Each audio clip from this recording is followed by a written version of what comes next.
responnya karena dia seorang pendeta, pasti kan dia merujuk dari buku kitab agama kan. Nah, itu kemudian diadopsi oleh hukum positif, diambil, maka dilarang membunuh, dilarang mencuri. Sebenarnya berangkat dari konsep hukum alam. Nah, tetapi dilarang menyalahgunakan kewenangan.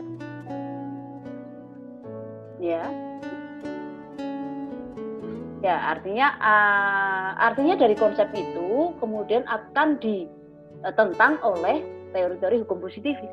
Kenapa gitu nanti? Jadi kenapa kita kemukakan dulu konsep hukum alam yang kemarin terakhir? Karena menurut konsep hukum alam itu mengatakan bahwa semua sumber yang ada, perbuatan moral yang tidak baik tidak harus ketika perbuatan meskipun dalam hukum positif itu ada, selama itu bertentangan, artinya selama hukum positif itu sudah mengundangkan, tetapi selama itu berkaitan dengan bertentangan dengan apa yang dikemukakan dalam hukum alam, itu menjadi sesuatu yang tidak harus dipatuhi karena melanggar.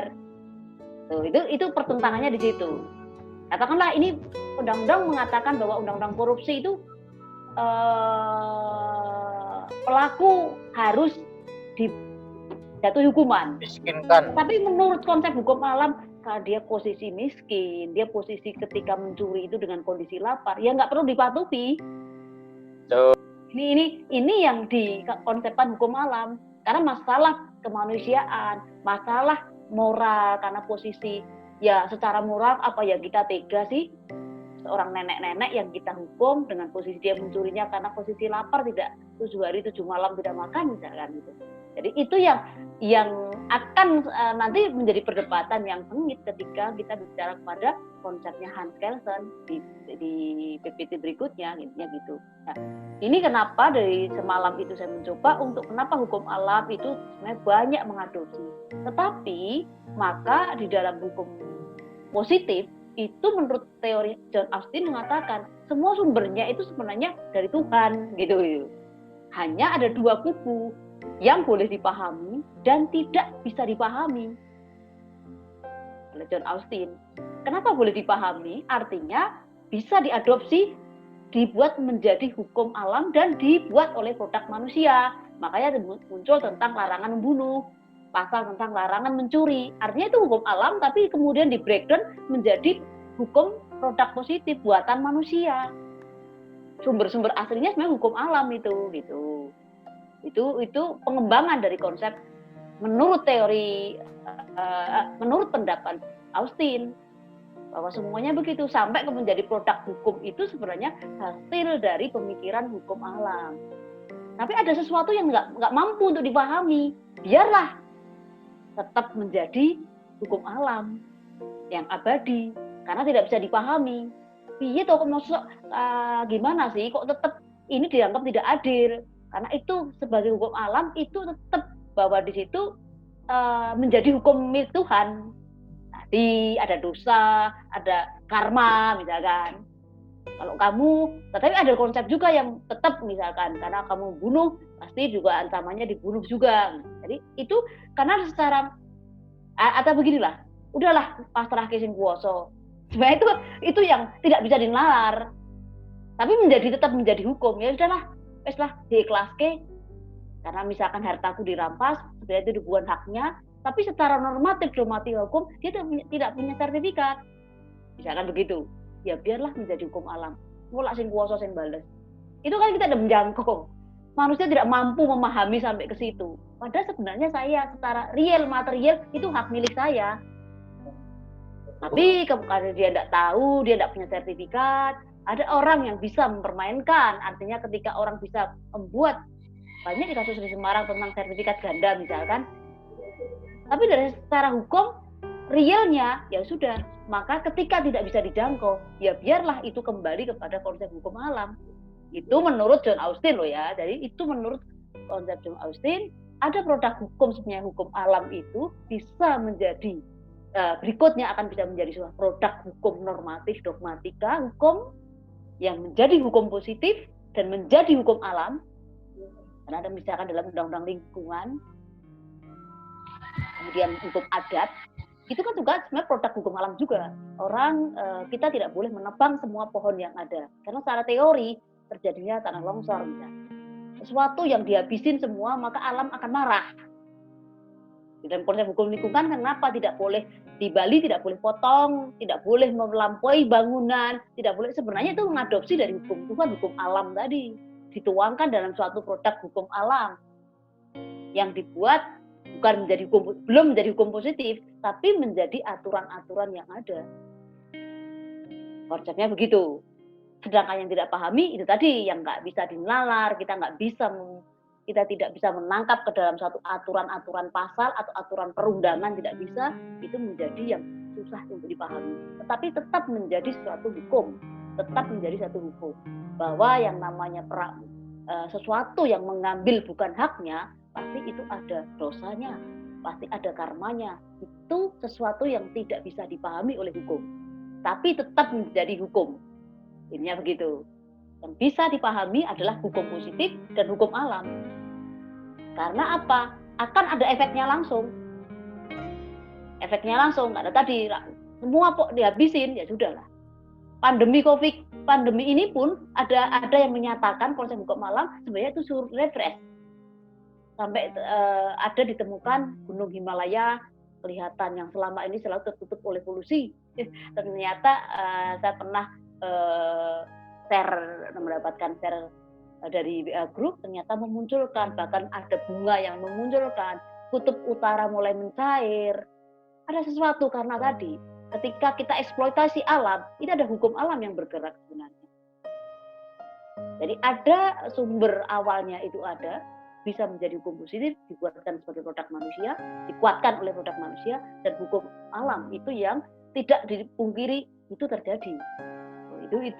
Itu sebenarnya dari pendapat John Austin yang dikatakan. Maka muncullah kemarin pendapat, malam ini masih ngantuk-ngantuk kan, ada hukum yang abadi, karena itu sudah kehendak Tuhan tadi.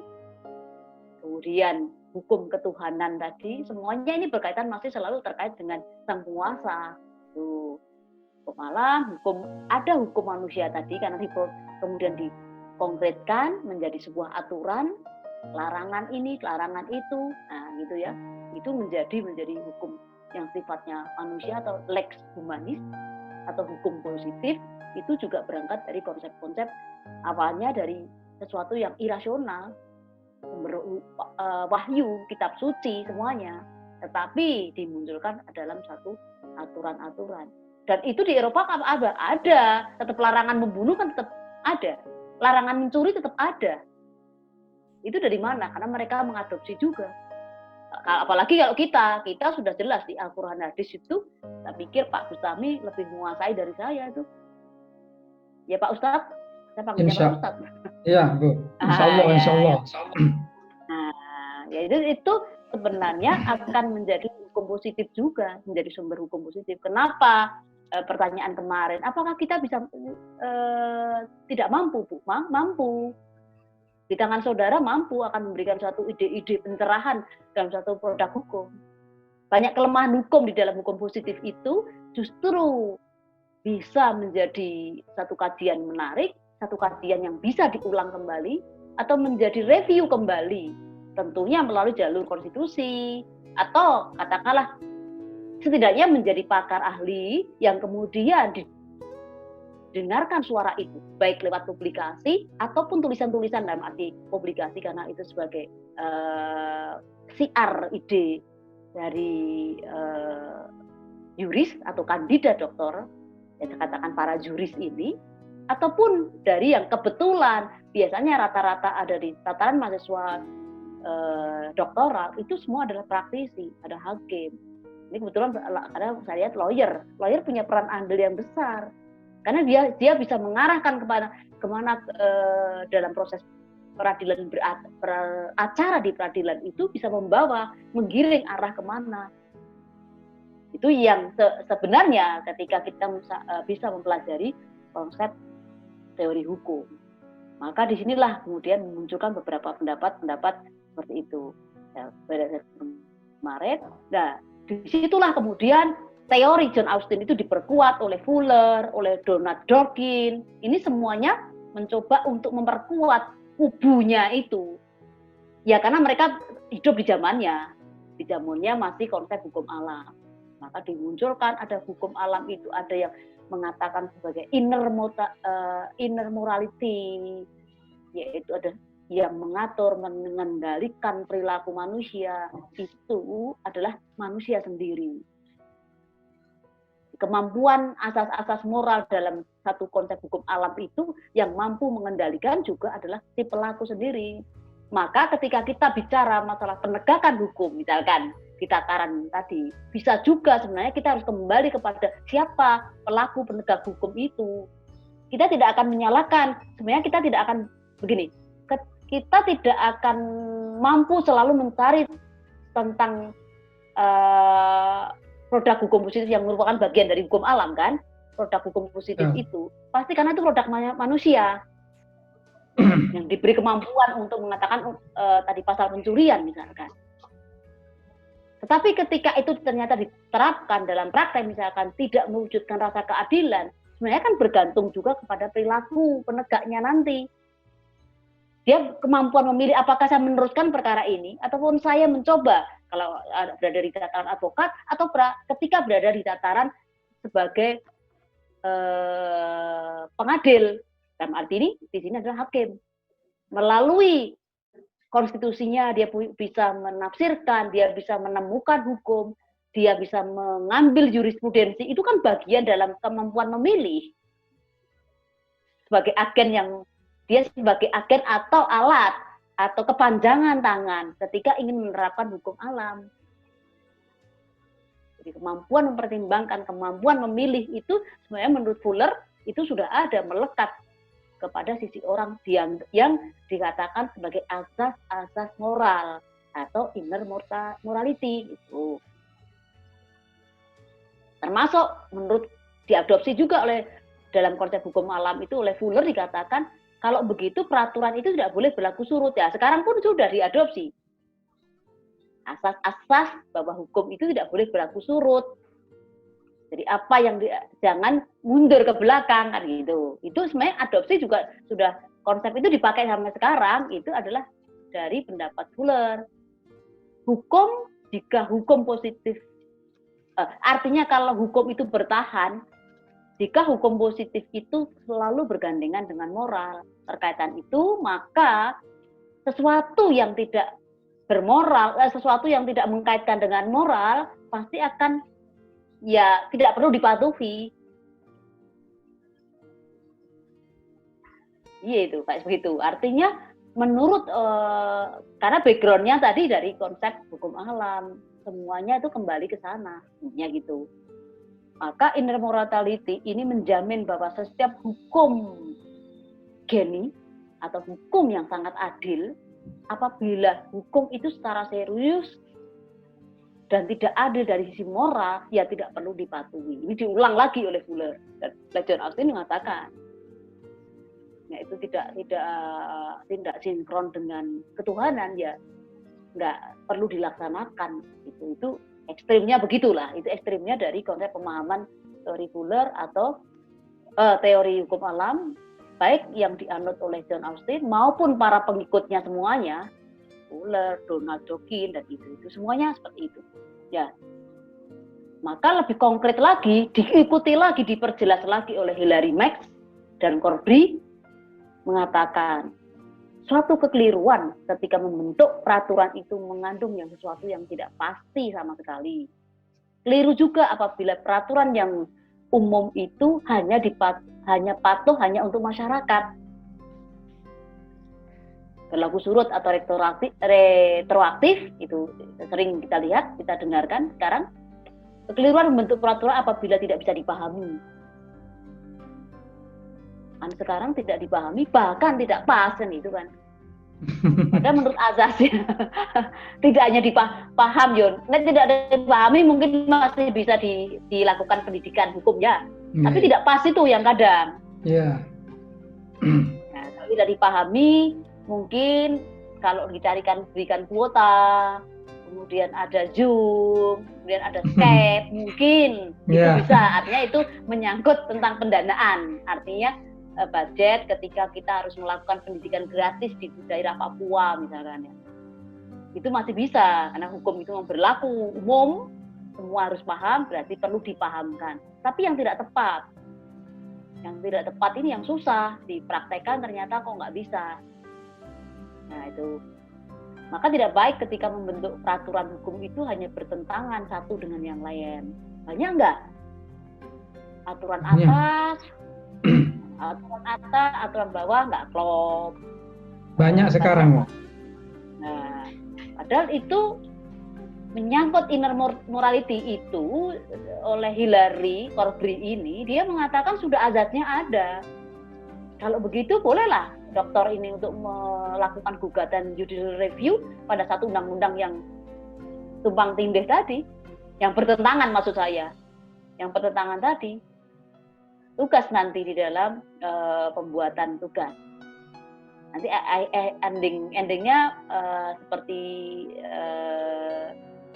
apa yang saya kemarin, nggak ada ujian, paling itu tadi membuat satu tulisan apa saja yang berkaitan, kembalikan kepada konsepsi teori. Nanti di situ untuk tugas akhirnya nanti dari pertemuan kita gitu. Nggak usah banyak-banyak, maksimal 5 lembar aja cukup. Tapi ada standar bagaimana, ada latar introduction-nya, kemudian ada persoalan yang diangkat, kemudian pembahasan melalui referensi-referensi yang ada di dalam buku. Maka ketika itu tadi nanti yang bisa dipakai dalam ketika membahas atau menganalisis tentang kasus yang tidak klop. Maka seringkali mengubah peraturan menjadikan perilaku yang diwajibkan tidak jelas sepenuhnya, maka ketidaksesuaian antara isi peraturan dan pelaksanaan, maka akan tidak menjadikan sesuatu yang tidak sesuai antara isi peraturan dengan pelaksanaan menjadi tidak klop. Apa yang diinginkan sebuah aturan itu dalam pelaksanaan tidak pas tadi. Ini memperjelas apa yang dikatakan di depan tadi.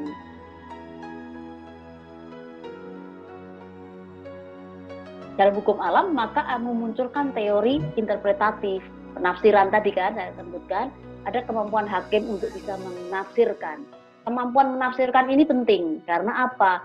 Ketika kelemahan dalam hukum normatif tadi itu bisa ditafsirkan, kita bisa analisis. Menurut Donald Dworkin mengatakan produk hukum baik itu yang ada di legislasi atau regulasi seharusnya memang harus dapat ditafsirkan dan diterapkan melalui pendekatan moral. Seharusnya. Jadi dalam teori interpretatif itu sebuah undang-undang itu mampu untuk bisa dipahami dan ditafsirkan. Tapi undang-undang itu tidak jelas, tidak bisa ditafsirkan dengan jelas, atau sebuah undang-undang itu tidak manusia atau penegak hukum selaku orang yang bisa, selaku para juris ini, selaku orang yang punya ditetapkan sebagai agen untuk mengubah, untuk bisa menafsirkan, dia tidak mampu, tidak menguasai teori-teori asas-asas di dalam konsep moral, ya sama artinya. Maka sebenarnya ketika teori interpretatif atau teori penafsiran ini itu diharapkan sebuah undang-undang itu bisa melalui agen itu bisa ditafsirkan bagaimana sesuai dengan konsep moral yang ada. Dari mana Bu caranya? Ya tadi, apakah dia bertentangan dengan nurani gitu loh. Nah, itu tidak semua orang yang punya nurani. Tidak semua orang mampu sensitivitas sulit kalimatnya, sensitif, yang tidak peka terhadap konsep-konsep moral itu dilakukan oleh orang yang ilmunya sangat tinggi, termasuk para kandidat dokter di dalam Zoom ini pasti mempunyai kepekaan yang sangat tinggi karena memang sudah levelnya di atas itu, di atas ilmu baik S1 maupun S2. Itu pasti akan gejolaknya banyak. Bu Wida semalam kan mencoba kegalauannya karena memang merasa sesuatu yang sudah malang melintang di dunia hukum, baik mengajarkan di sini dan melihat apa yang ada di fakta-fakta dan gejala-gejala yang ada di alam nyata itu selalu menggugah kegundahan hati. Itu sebenarnya bentuk kepekaan sensitif dari orang-orang atau dari para juris ini gitu. Maka asas-asas di dalam filosofi, asas-asas moral itu menjadi legitimasi dasar keputusan, baik itu hakim maupun pedoman. Nah, kemarin kan, sehingga saya ulang lagi, saya katakan ini mencoba untuk menegaskan semalam yang sudah agak loyo-loyo, saya tegaskan lagi, nggak susah, nggak rugi ketika belajar teori hukum ini sebenarnya menjadi bekal, baik secara teori maupun secara praktek.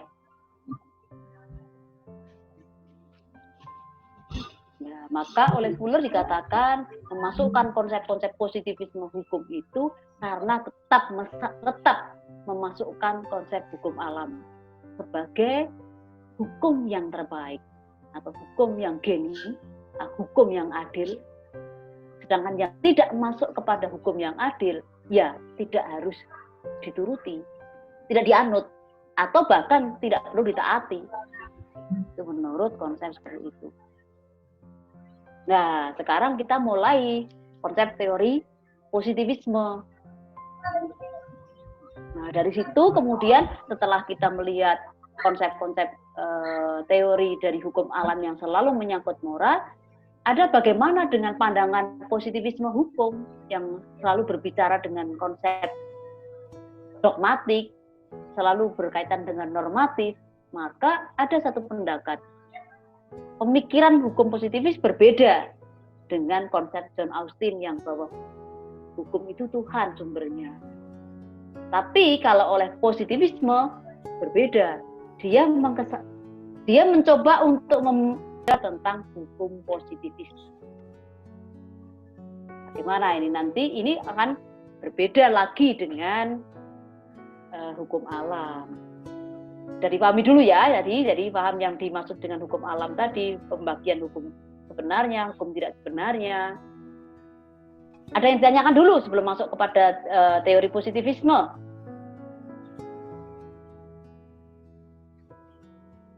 Lanjut? Lanjut, Bu. Dilanjut, Bu? Atau mau ada yang ganjalan? Oke. Nah, sekarang, kita lanjutkan sekarang. Setelah itu, pertentangan itu menjadi mulai ada perbedaan. Karena ada satu filosof baru datang mengkonter atau menepis pernyataan tentang konsep hukum alam yang disebut dengan teori positivisme. Salah satunya yang sebenarnya banyak, tapi salah satunya ini yang menjadi konsep-konsep hukum normatif, dogmatik hukum, itu adalah Hans Kelsen. Mungkin Bapak Ibu sudah semalam baca, yaitu dia menggunakan konsep teori hukum murni. Ayolah kita kembali kepada habitat aslinya. Hukum murni. Hukum murni itu seperti apa? Hukum yang murni oleh Hans Kelsen atau disebut the pure theory of law, yaitu dari Hans Kelsen mengatakan teori hukum murni. Tujuannya apa? Dia jelas kan, berarti kan apa yang saya bicarakan kita kemarin dari jam 7 sampai jam 10 malam, setengah 10 malam itu kita bicara tentang hukum yang dianggap tidak pasti. Maka oleh Hans Kelsen dikatakan kalau begitu kita harus melindungi ilmu hukum itu sendiri dari pandangan yang di luar, alam, moral. Terus ada bengek tadi yang kita bicarakan semalam. Yaitu dengan konsep yang dinamakan dengan konsep teori hukum murni. Konkretnya yaitu tentu oleh Hans Kelsen dengan kita melajari kembali kepada hukum murni, itu pertama adalah melindungi dari arah pernyataan pandangan yang sifatnya sosiologis. Sebab akibat, ilmu kausal itu sebab akibat, atau mengasumsikan bahwa hukum itu bagian dari alam. Nah, kita harus melindungi nih, hukum kok dikaitkan dengan alam gitu. Itu Hans Kelsen pendapatnya. Bingung ya. Jadi semalam kita di bawah kubu itu, sekarang dari hukum murni beda. Dia mengatakan hukum harus dilindungi dari pernyataan yang sifatnya sosiologis, hukum itu dilindungi dari arah pernyataan-pernyataan pandangan teori hukum alam yang menghilangkan teori hukum dari norma hukum positif dan memasukkan ke dalam bidang postulat etika politik. Jadi harus dilindungi nih dari virus sosiologis maupun pernyataan-pernyataan bidang hukum positif yang masuk ke dalam unsur-unsur politik, etika politik. Nah, itu harus kan mengawali pembicaraan dari situ, mengawali perdebatannya dari awal itu. Kita mendiskusikan ini untuk menjauhkan dari pernyataan itu.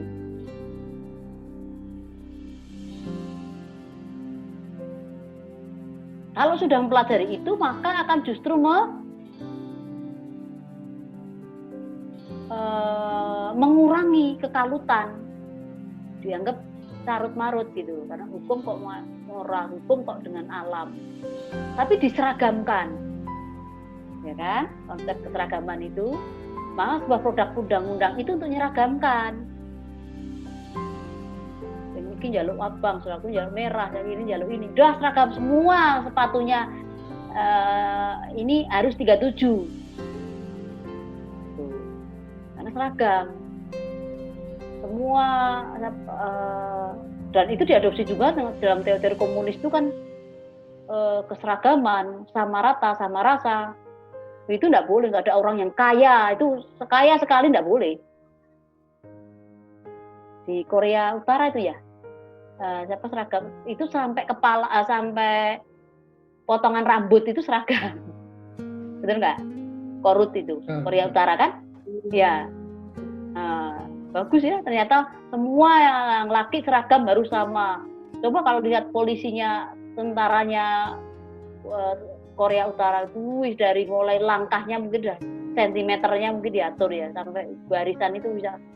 Karena tadi hukum itu adalah satu aja, seragam, kompak, semua merah, semua potongan rambut cepak semua.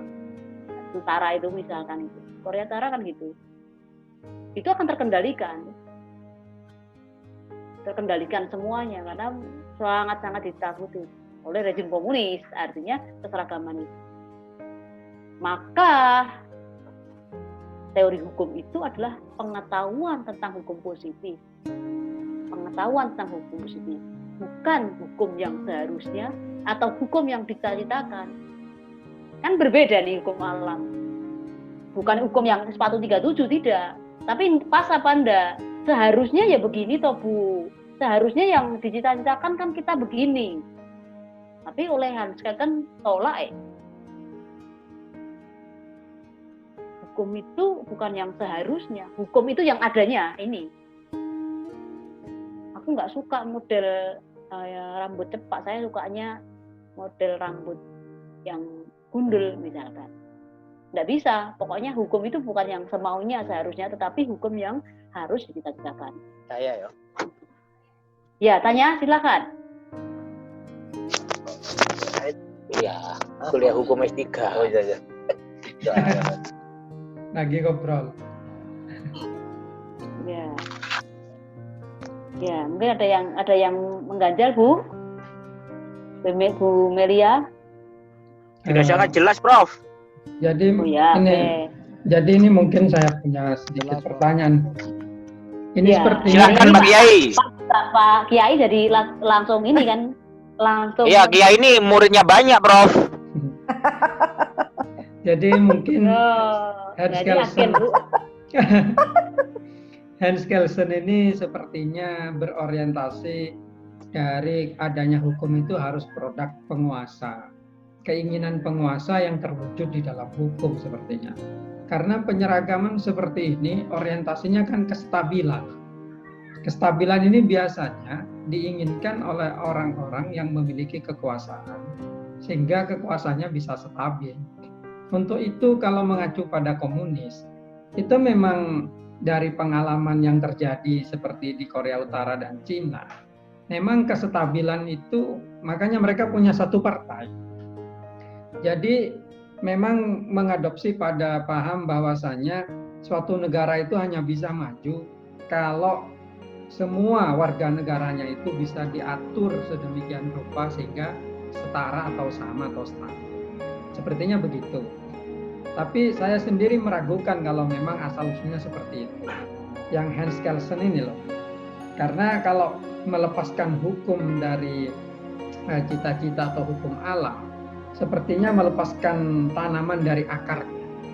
Karena kita tahu bahwasanya hukum itu sendiri pada dasarnya kalau menurut pemahaman saya memang diciptakan oleh Tuhan untuk menyetabilkan dunia sehingga dunia bisa teratur sebagaimana yang disampaikan Prof.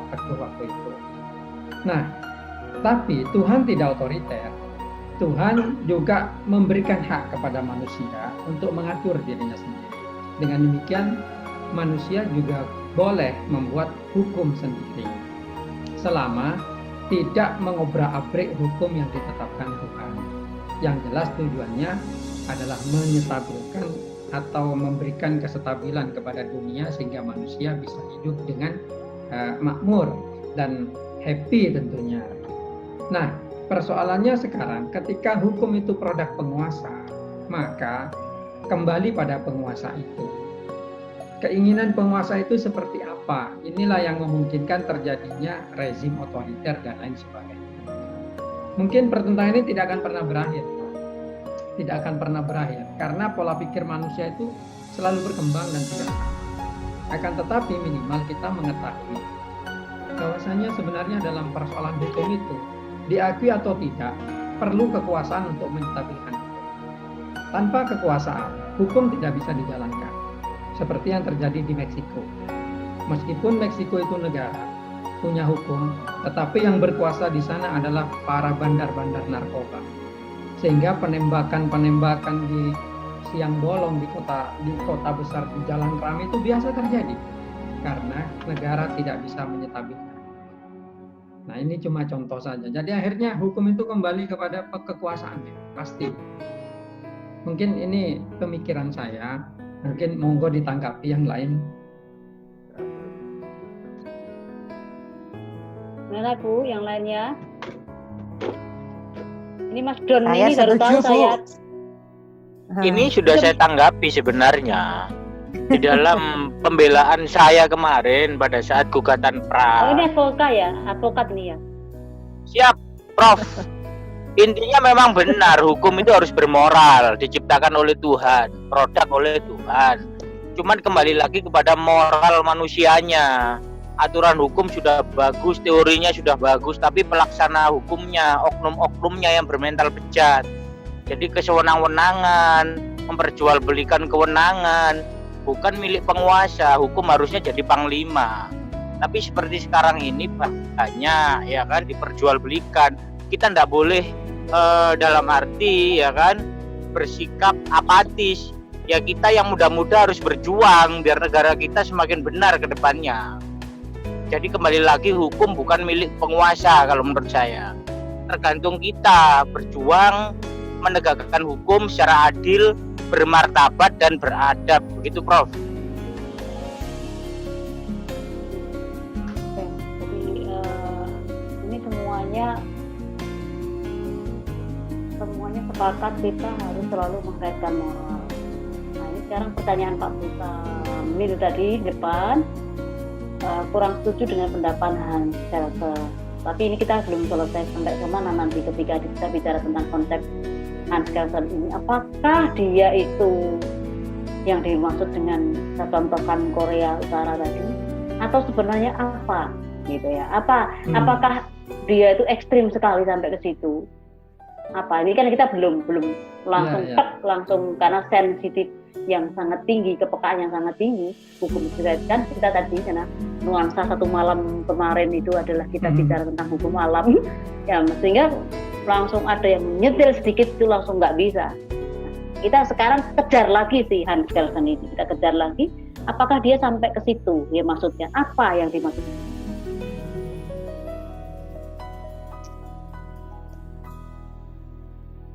Semua produk penguasa.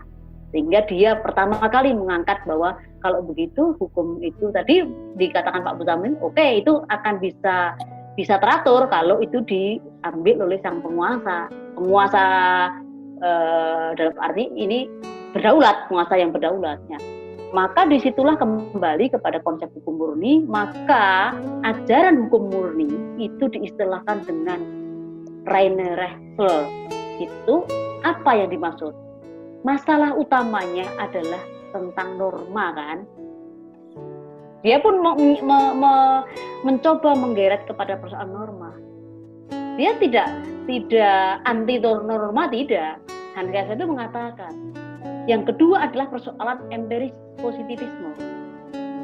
Jadi persoalan norma dan persoalan juga tentang empiris positivisme teori. Yang pertama, artinya tesis yang pertama, dia masih menghubungkan. Jadi ternyata pandangan hukum itu dan moral memang tidak bisa dipisahkan. Tidak bisa dipisahkan secara saklek, tidak. Tetapi masih mengkaitkan dengan hukum yang dikemukakan. Ya. Sedangkan empiris positivisme memandang bahwa hukum dan fakta memang tidak dapat dipisahkan atau tidak terpisah dengan hukum dengan fakta yang ada. Betul. Nah, jadi dia masih gitu ya. Jadi Pak Busari sabar ya. Nah, ternyata dia masih juga Pak Kiai harus sabar ya. Jadi ternyata PPT-nya belum sampai nih, PPT-nya belum sampai udah langsung tes. Itu artinya sudah. Ya, ternyata dia mencoba masih bisa. Susu. Maka dia don't milk ya, jangan ke susu. Jadi itu kemudian setelah bahwa hukum itu tidak bisa dipisahkan, maka dia gambarkan dalam satu bagan. Hukum pasti dengan moral. Hukum mesti terkait juga dengan fakta. Dia gambarkan. Nah, gambarnya turunkan. Oke. Ketika saya bicara dengan hukum dengan moral, maka hukum dan moral memang tidak bisa dipisahkan. Hukum dan moralitas itu bisa terpisah juga. Jadi ada dua bagian. Hukum dengan moral tidak bisa dipisahkan, tapi hukum dan moral itu bisa terpisah. Apabila jadi hukum itu bisa dikaitkan dengan moral dan hukum itu bisa berkaitan dengan fakta. Kalau hukum dikaitkan dengan moral itu tidak dapat dipisahkan, maka normanya hukum dengan alam. Jadi norma hukum tidak dapat dipisahkan itu sama dengan hukum dengan fakta-fakta atau norma fakta dengan tidak bisa dipisahkan. Hukum tidak dipisahkan dengan moral, tidak bisa. Hukum tidak bisa dipisahkan dengan fakta. Sedangkan hukum tidak bisa dipisahkan, bisa terpisah dengan moral, dan hukum bisa dipisahkan dengan fakta itu apabila murni, betul-betul murni. Itu yang diungkapkan. Jadi ada dua. Kalau hukum yang tidak murni itu memang hukum terkait dengan moral, hukum terkait dengan fakta. Tapi kalau sudah kepada konsep murni, hukum tidak boleh dicampurkan dengan fakta maupun tidak boleh dicampurkan dengan moral. Jadi ada saat di mana dia hukum itu tidak boleh dipengaruhi fakta-fakta lain. Kembali kepada asas-asasnya misalkan tentang konsep bahwa hukum murninya tadi itu nggak boleh dipisahkan. Tetapi satu saat hukum itu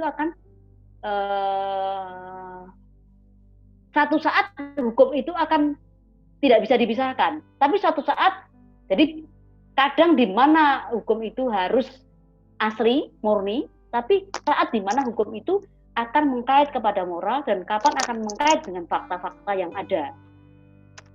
Itu di situ. Di mana saat hukum dengan fakta tidak dapat dipisahkan, itu ketika berada di tataran empiris. Di tataran empiris maka hukum itu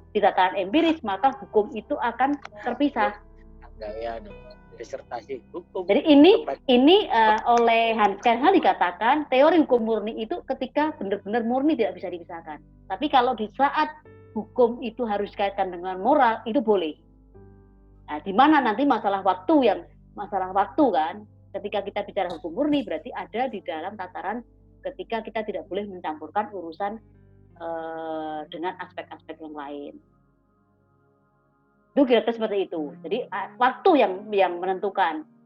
Ketika kita bicara produk undang-undang jadi tidak boleh, tapi ketika kita bicara tentang praktek itu boleh, menyangkut dengan moral. Ketika kita bicara tentang hukum empiris berarti boleh menggunakan dengan moral, boleh. Tapi kalau sudah berada di dalam pasal normatif tidak boleh kita mengkaitkan dengan undang-undang. Tapi di dalam praktek penerapan itu boleh menggunakan. Kasarnya itulah di tataran empiris boleh mengkaitkan fakta, boleh mengkaitkan dengan moral. Tapi di tataran pasal, di tataran undang-undang dogmatika tidak boleh dikaitkan dengan apapun. Kalau begitu artinya apa? Mudahnya dalam bentuk teks itu tidak boleh dicampurkan. Tapi ketika mempraktekkan boleh. Empiris itu kan di dalam praktek, di dalam penerapan itu boleh menggunakan konsep itu. Nah, itu. Maka saya katakan hubungan vertikal ke atas hukum dan moral, dan itu sedangkan baris yang horizontal atau fakta itu boleh mengkaitkan dengan tesis penemuan hukum moral maupun hukum yang tidak terpisahkan.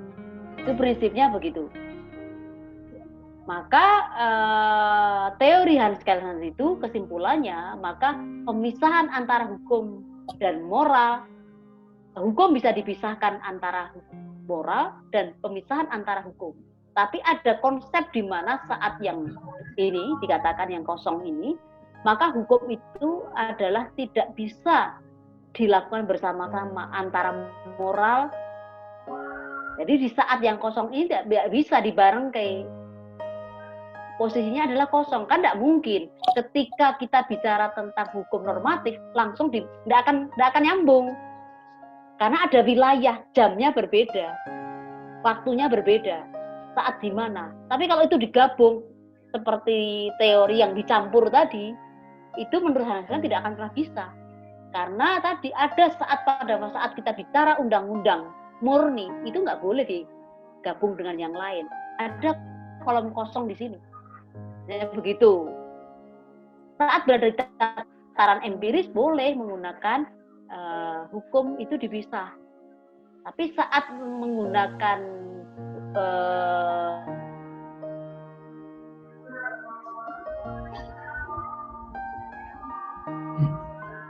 hukum murni, kalau kita bicara undang-undang pasal gitu adalah kita mudahnya menangkap. Bicara pasal undang-undang kita tidak boleh mencampurkan. Tapi ketika kita bicara penerapan, penafsiran, sebagainya itu boleh dilakukan seperti itu. Itu apa yang disampaikan oleh Hans Kelsen.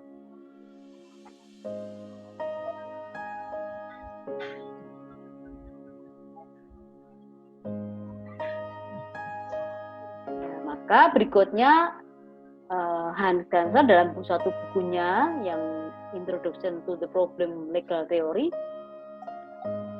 menemukan satu anatomi bahwa teori positivis hukum, baik hukum publik, ada dualisme hukum publik dan privat, serta antara negara-negara hukum, antara negara dan hukum. Jadi selalu akan menjadi ada problem antara hukum publik dengan hukum privat, karena itu berada di tataran empiris. Dia pun sudah mengantisipasi itu, maka dalam penerapan, dalam praktek penerapan, maka akan sering terjadi satu perdebatan. Karena tidak bisa memilahkan di saat di mana sebenarnya hukum itu harus murni dan di mana sebenarnya hukum itu harus mengkaitkan. Sudah disiapkan, telah disiapkan dalam bukunya, dia sudah tulis dalam bukunya, maka banyak problem dualisme hukum. Sehingga memunculkan ada satu teori juga yang disebut dengan teori dinamis dan teori statis.